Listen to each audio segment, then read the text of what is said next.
माशाअल्लाह एक दफा दाएं हाथ उठा के देखिए सुभान अल्लाह। आगाज में कलामे सुल्तान बाहू के दो शेर पढ़ रहा हूँ जिसमें उन्होंने तौहीद बारी ताला को इस अंदाज में पेश किया। अल्लाह रब्बुल आलमीन का पाक नाम क्या है? अलिफ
साड़ी तो होवे ते मुड़ पूछया फिर पूछया साईं यारा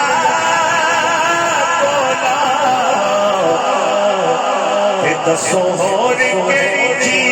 चीज मजीद होवे आखे सिद्दीक ने आका जे तुहाडी ईद होवे साडी ईद होवे तुहाडी ईद होवे